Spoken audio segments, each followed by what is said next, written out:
2018, Bangalore International Airport, India. The media says it recorded one of the fastest growth for any airport in the world, with more than 33 million passengers flying through the airport.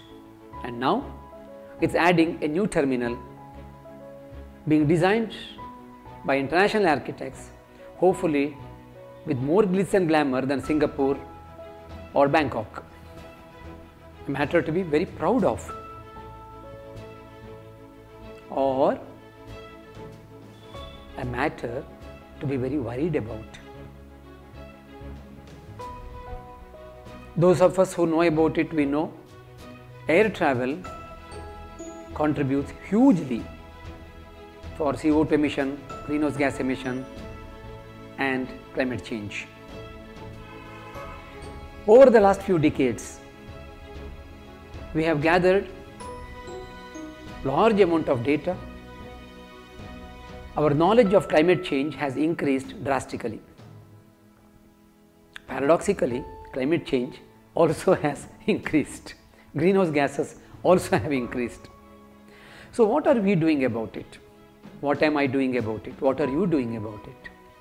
Do we beautifully, nicely, happily read about this news in the media, watch it on the TV, read about it in the internet and then go and do our daily business as usual? Or should we be concerned about it?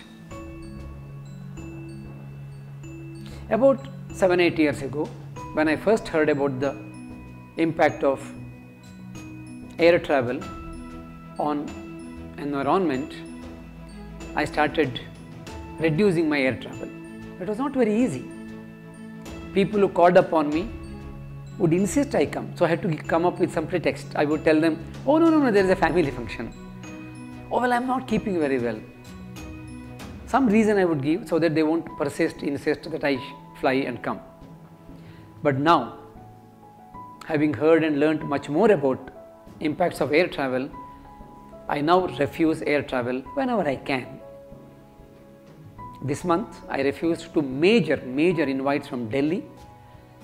I had to fly from Bangalore to Delhi to discuss, present our architectural designs for eco-friendly architecture and sustainable buildings in two very major consultative meetings, and I very politely refused. I felt staying back at home is more eco-friendly. I felt if I don't go to Delhi,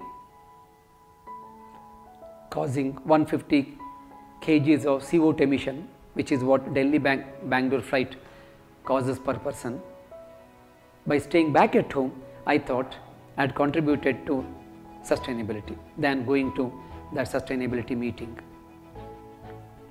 Does it mean I am losing out on opportunities and I am not reaching out to people? No. All that I have done now is I am back into time machine travel. Travel the way I travelled before I got into air travel. Luckily in India, we have a lot of public transport. We have overnight buses, sleep over, next morning you are there. Take trains, short distance and long distance. But my friends have told me, Sathya, you are wasting your time. Instead of having a 2-hour flight, I go 20 hours in a train. Am I really wasting my time? Or am I using my time? I read, I take photographs, I talk to people, I have quiet time, I meditate. I avoid internet and WhatsApp messages and emails, so I have time for myself. Or even if I were to agree, even if one were to say, yes, you are wasting your time and you can save time, whose time are we saving? If I say I am saving my time, at whose cost?